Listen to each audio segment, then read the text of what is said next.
नमस्कार दोस्तों, ओम सूर्याय नमः। दोस्तों, आज हम जानेंगे आदित्य हृदय स्तोत्र का सरल और भावपूर्ण अर्थ। यह वही दिव्य स्तोत्र है जिसका संबंध उस समय से है जब लंका के युद्ध में भगवान श्री राम और रावण आमने सामने खड़े थे। लंबे युद्ध के कारण श्री राम थक चुके थे। उनके सामने एक कठिन चुनौती थी। इसी समय महान ऋषि अगस्त्य वहां आए और उन्होंने श्री राम को सूर्य देव की उपासना का यह दिव्य मार्ग बताया। आइए सबसे पहले उस परिस्थिति को समझते हैं जहां से आदित्य हृदय स्तोत्र की शुरुआत होती है। ततो युद्ध परिश्रांतम समरे चिंतया स्थितम रावणम जागृतो दृष्टवा युद्धाय समुपस्थितम। इसका सरल अर्थ है दोस्तों, युद्ध करते करते भगवान श्री राम बहुत थक चुके थे और चिंता में खड़े थे। उन्होंने अपने सामने रावण को युद्ध करने के लिए पूरी तरह तैयार खड़ा देखा। लेकिन इस श्लोक में केवल युद्ध भूमि का वर्णन नहीं है, बल्कि हमारे जीवन से जुड़ा हुआ एक बहुत गहरा संदेश भी छिपा है दोस्तों। भगवान श्री राम जैसे महान और शक्तिशाली योद्धा भी एक कठिन समय में थकान और चिंता से घिर गए थे। इसका अर्थ यह है कि जीवन में कठिन परिस्थितियां आने पर थक जाना या कुछ समय के लिए चिंतित हो जाना हमारी कमजोरी नहीं है। कमजोरी तब होती है जब हम उस चिंता के सामने अपनी हिम्मत छोड़ देते हैं। श्री राम उस समय थके जरूर थे, लेकिन उनकी यात्रा समाप्त नहीं हुई थी। आगे उन्हें ऋषि अगस्त्य का मार्गदर्शन मिलने वाला था और उनके भीतर फिर से आत्मविश्वास और ऊर्जा जागने वाली थी। यही इस श्लोक का सबसे सुंदर संदेश है। जीवन में चाहे कितनी भी कठिनाई, कितनी भी कठिन परिस्थिति क्यों ना आ जाए, थक कर रुकिए मत, क्योंकि कभी कभी सबसे कठिन समय के बाद ही हमारे जीवन में नई शक्ति और नई रोशनी का आगमन होता है। और यहीं से शुरू होती है भगवान सूर्य देव की उस दिव्य स्तुति की यात्रा, जिसे हम आदित्य हृदय स्तोत्र के नाम से जानते हैं। दूसरा श्लोक, दैवतैश्च समागम्य दृष्टो मभ्यागतो रणम उपागम्य बरवीत रामम अगस्त्यो भगवान ऋषि। युद्ध को देखने के लिए देवताओं के साथ महान ऋषि अगस्त्य भी वहां आए थे। वे श्री राम के पास पहुंचे और उनसे कुछ कहने लगे। इसका बहुत सुंदर भाव है। श्री राम उस समय युद्ध से थके हुए थे और उनके सामने रावण जैसी बड़ी चुनौती थी। ठीक उसी समय ऋषि अगस्त्य का वहां आना इस बात का संकेत है कि जब मनुष्य कठिन परिस्थिति में होता है तब उसे सही समय पर सही मार्गदर्शन की आवश्यकता होती है। ऋषि अगस्त्य केवल श्री राम को कोई मंत्र नहीं बताने आए थे, बल्कि वे उनके भीतर फिर से आत्मविश्वास और शक्ति जगाने वाले थे। यानी इस श्लोक का सुंदर संदेश हमें यह मिलता है कि जब जीवन में हम किसी कठिन परिस्थिति में फंस जाएं, तब घबराकर हार मानने के बजाय सही ज्ञान, सही मार्गदर्शन और ईश्वर के सामने नतमस्तक होकर बैठ जाना चाहिए। ईश्वर के स्मरण का सहारा लेना चाहिए। जिस तरह श्री राम के जीवन में ऋषि अगस्त्य मार्गदर्शन बनकर आए, उसी तरह हमारे जीवन में भी कभी कोई व्यक्ति, कभी कोई अच्छी बात या कोई आध्यात्मिक ज्ञान हमें अंधकार से निकालकर सही रास्ता दिखा सकता है। यहीं से आदित्य हृदय स्तोत्र का वास्तविक उपदेश आरंभ होता है। तीसरा श्लोक, राम राम महाबाहो शृणु गुह्यम सनातनम येन सर्वान ऋण वत्स समरे विजयशसी। ऋषि अगस्त्य कहते हैं, हे राम, हे महाबाहु, हे वत्स, अब आप इस अत्यंत गुप्त और सनातन ज्ञान को सुनिए। इसके द्वारा आप युद्ध में अपने सभी शत्रुओं पर विजय प्राप्त करेंगे। अब इसका भाव समझिएगा दोस्तों। यहाँ ऋषि अगस्त्य श्री राम को सबसे पहले मानसिक रूप से मजबूत कर रहे हैं।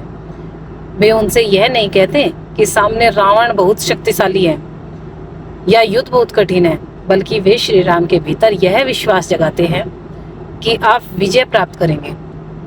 हमारे जीवन में भी कई बार समस्या इतनी बड़ी नहीं होती जितना हमारा भय उसे बड़ा बना देता है।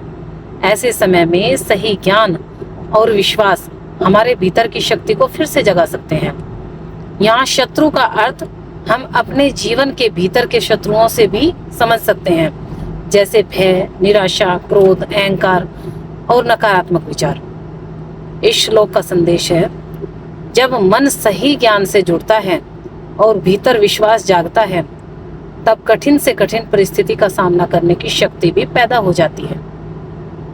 चौथा श्लोक, आदित्य हृदयम पुण्यम सर्व शत्रु विनाशनम जयावहम जपेम नित्यम अक्षम परमम शिवम। आदित्य हृदय स्तोत्र अत्यंत पवित्र और पुण्यदायक है। यह सभी शत्रुओं का नाश करने वाला और विजय प्रदान करने वाला है।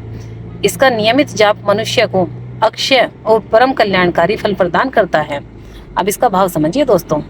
यहाँ शत्रु को केवल बाहर के शत्रुओं के रूप में नहीं समझना चाहिए। हमारे जीवन में भय, निराशा, नकारात्मक सोच, क्रोध और आत्मविश्वास की कमी भी हमारे शत्रु बन सकते हैं। जब मनुष्य श्रद्धा और एकाग्रता से सूर्य देव का स्मरण करता है तो उसके भीतर नई ऊर्जा और सकारात्मकता का संचार होता है।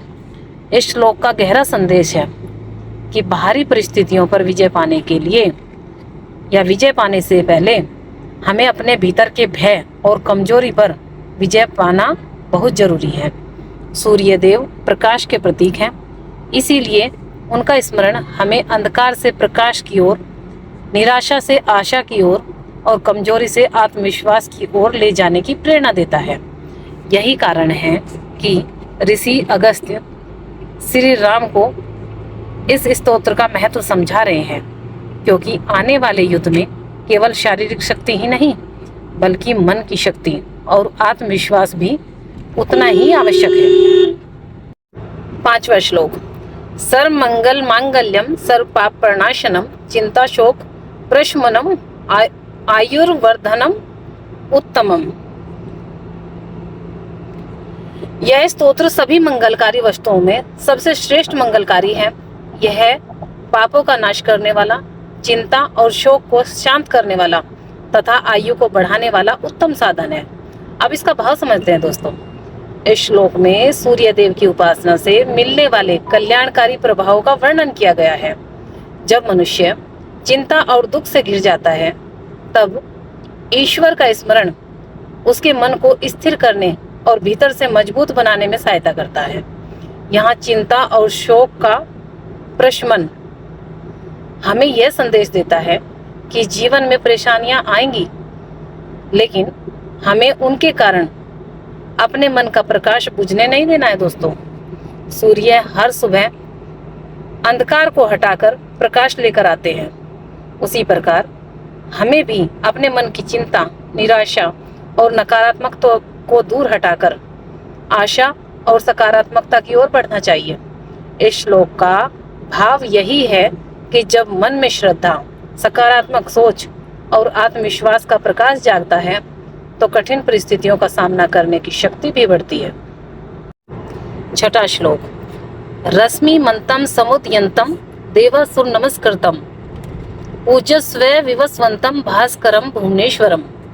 ऋषि अगस्त्य कहते हैं, हे श्री राम, उन सूर्य देव की पूजा करो जो अपनी असंख्य किरणों से प्रकाशित है, उदय होते हैं और जिन्हें देवता और असुर भी नमन करते हैं।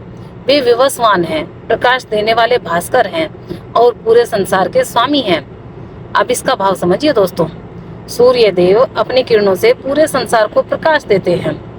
उनके प्रकाश के सामने अंधकार टिक नहीं सकता। इसीलिए सूर्य देव यहाँ केवल आकाश में दिखाई देने वाले सूर्य नहीं, बल्कि प्रकाश, ऊर्जा और जीवन के आधार के रूप में प्रस्तुत किए गए हैं। ऋषि अगस्त्य श्री राम से कहते हैं कि जब आपके सामने इतना बड़ा संकट खड़ा है, तब अपने मन को सूर्य देव के प्रकाश से जोड़िए। उनके स्मरण से अपने भीतर की शक्ति और आत्मविश्वास को जगाइए। इस श्लोक का सुंदर संदेश है, जब जीवन में अंधकार बढ़ जाए तब प्रकाश की ओर देखना चाहिए। जब मन कमजोर हो जाए तब अपने भीतर की शक्ति को जगाना चाहिए। जैसे सूर्य बिना किसी भेदभाव के सबको प्रकाश देता है, वैसे ही हमें भी अपने जीवन में सकारात्मकता, ऊर्जा और अच्छे कर्मों का प्रकाश फैलाना चाहिए। 7वां श्लोक। सर्वदेवात्मको हयेस तेजस्वी रश्मि भावन एस देवासुर गणा लोकान पाति गभस्ति भी। यह सूर्य देव सभी देवताओं के स्वरूप हैं। वे अत्यंत तेजस्वी हैं और अपनी किरणों से संसार को प्रकाशित करते हैं। अपनी प्रकाशमयी किरणों के द्वारा वे देवताओं और असुरों सहित सभी लोकों का पालन करते हैं। इसका भाव है, इस श्लोक में सूर्य देव को समस्त दैवी शक्तियों के आधार और जीवन को प्रकाशित करने वाली शक्ति के रूप में बताया गया है। सूर्य किसी एक व्यक्ति, जाति या स्थान के लिए प्रकाश नहीं देते। उनकी किरणें सभी के लिए समान हैं। यही हमें सिखाता है कि हमें भी अपने जीवन में समानता, उदारता और सकारात्मकता का भाव रखना चाहिए। और एक गहरा संदेश यह है कि जिस प्रकार सूर्य की किरणें पूरे संसार को ऊर्जा देती हैं, उसी प्रकार हमारे अच्छे विचार और अच्छे कर्म भी हमारे आसपास के लोगों के जीवन में प्रकाश ला सकते हैं। इस श्लोक का सार यही है, सूर्य सबको प्रकाश देते हैं। हमें भी अपने ज्ञान, प्रेम और अच्छे कर्मों से दूसरों के जीवन में प्रकाश फैलाना चाहिए। 8वां श्लोक। एष ब्रह्मा च विष्णुश्च शिव स्कंद प्रजापति महेंद्रो धनद कालो यम सोमो हिपापति। सूर्य देव ही ब्रह्मा, विष्णु, शिव, स्कंद और प्रजापति के स्वरूप हैं। वे इंद्र, कुबेर, काल, यम, चंद्रमा और जल के स्वामी वरुण के स्वरूप भी माने गए हैं। इसका भाव देखते हैं दोस्तों, क्या है। इस श्लोक में सूर्य देव को केवल आकाश में दिखाई देने वाले सूर्य के रूप में नहीं, बल्कि समस्त दैवी शक्तियों के एक व्यापक स्वरूप के रूप में समझाया गया है। ब्रह्मा सृष्टि के रचयिता हैं, विष्णु पालनकर्ता और शिव परिवर्तन के प्रतीक हैं। इसी प्रकार सूर्य भी संसार में सृष्टि, पालन और परिवर्तन के चक्र को चलाने वाली ऊर्जा के महत्वपूर्ण आधार है। इसका भाव यह है कि प्रकृति की अलग अलग शक्तियां अलग दिखाई देती हैं, लेकिन उनके पीछे एक ही परम शक्ति का आधार माना गया है। हमारे जीवन के लिए क्या संदेश है इसमें? ईश्वर को केवल एक रूप तक सीमित न मानकर प्रकृति की हर जीवनदायी शक्ति में उस परम शक्ति का अनुभव करना, इस श्लोक का सार है। सूर्य देव में समस्त दैवी शक्तियों का प्रकाश और ऊर्जा समाहित है। 9वां श्लोक। पित्रो वस्वे साध्या हयश्विनो मरुतो मनु वायुर्वन्ही प्रजा प्राण ऋतुकर्ता प्रभाकर। सूर्य देव को पितर, वसु, साध्य देवता, अश्विनी कुमार, मरुत, मनु के स्वरूप के रूप में भी माना गया है। वे वायु, अग्नि, सभी प्राणियों के प्राण और ऋतुओं को बनाने वाले प्रभाकर हैं। इसका भाव देखते हैं दोस्तों।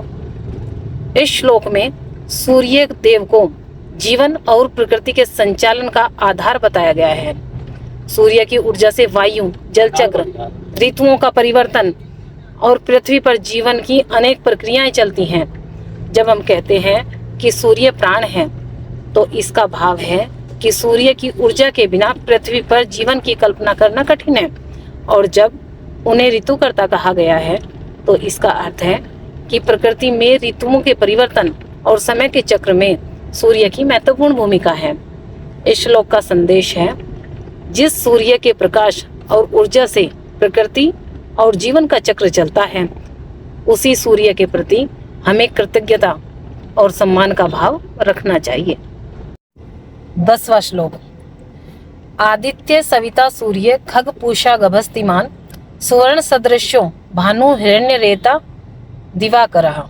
सूर्य देव को आदित्य, सविता, सूर्य, खग, पूषा और गभस्तिमान जैसे अनेक नामों से पुकारा जाता है। वे स्वर्ण के समान चमकने वाले भानु हैं, हिरण्य रेता हैं और दिन का निर्माण करने वाले दिवाकर हैं। इसका भाव है, इस श्लोक में सूर्य देव के अनेक नामों के माध्यम से उनके अलग अलग गुणों का वर्णन किया गया है। आदित्य यानी कि प्रकाश और तेज के स्वरूप, सविता सृष्टि को प्रेरणा और ऊर्जा देने वाले, खग आकाश में विचरण करने वाले, पूषा पोषण करने वाले, गभस्तिमान किरणों से युक्त, भानु प्रकाश फैलाने वाले, दिवाकर दिन को प्रकाशित करने वाले। इसका सुंदर संदेश यह है कि सूर्य केवल प्रकाश नहीं देते बल्कि ऊर्जा, पोषण, जीवन और गति का आधार भी हैं। जिस तरह सूर्य हर सुबह हमें एक नया दिन देते हैं, उसी तरह हमें भी हर दिन को एक नई शुरुआत मानकर सकारात्मकता और उत्साह के साथ आगे बढ़ना चाहिए। दोस्तों, इस श्लोक का सार है सूर्य देव प्रकाश, ऊर्जा, पोषण और नई शुरुआत के प्रतीक माने जाते हैं।